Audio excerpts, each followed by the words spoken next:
It's a Monday, so you know what that means. It's time for Begno's America. That's where CBS News contributor, there he is, David Begno, finds the heart in every single story he does. So this week, we're continuing with Dear David Month. July is dedicated to stories submitted to David by viewers just like you. We see you.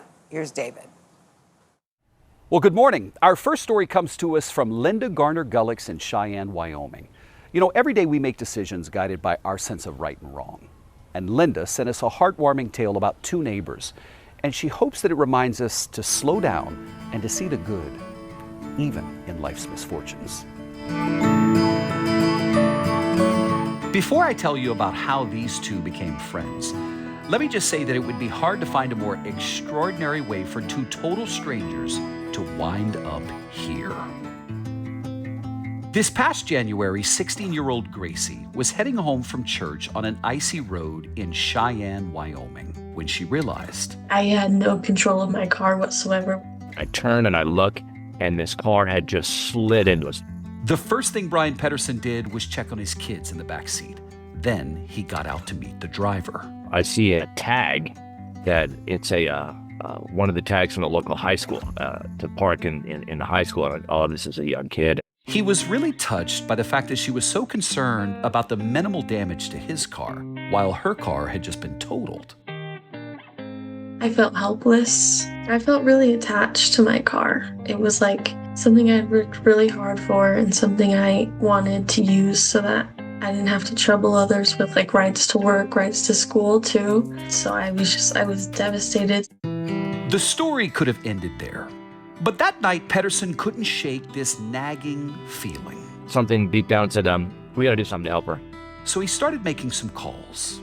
And I found out she's, of course, a good student at her high school. She works at a hardware store where she paid for that car herself. He asked friends for donations on Facebook.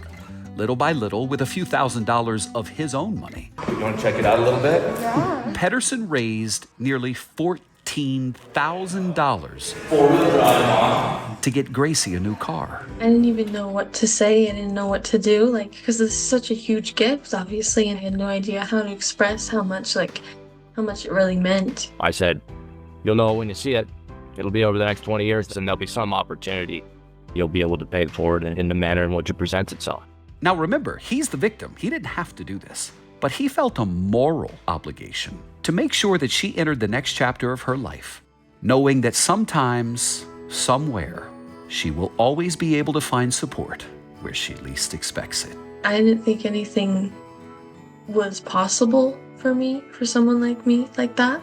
Good deeds are contagious. And I think that's true of all of us. We all want to help. We all want to hold the door open for someone behind us. It's how communities are built.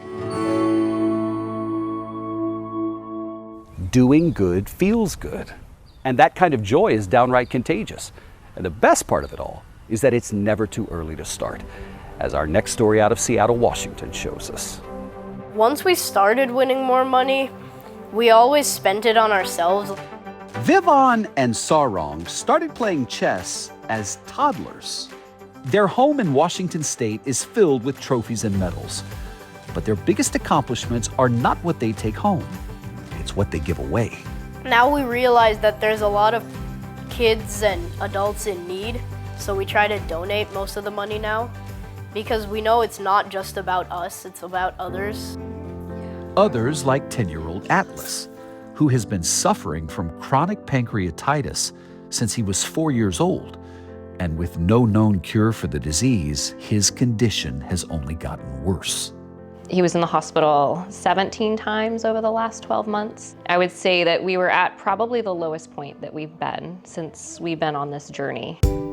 After hearing about Atlas through a mutual friend's fundraiser, the boys had an idea. If either one of them won money at their upcoming chess tournament, they'd donate it to Mission Cure, an organization working to find a cure for pancreatitis. And that is exactly what Vivon did when he placed first in his section. It was a no-brainer for him. You don't always have to spend for yourself if you don't need anything, and you can spend it on people who actually need help. $225. Not bad for a 7-year-old, but for Atlas, someone had actually donated. That was like a kid and didn't spend on something else, like, was really meaningful. I built all of this. Meeting these big-hearted brothers for the first time was priceless. Oh!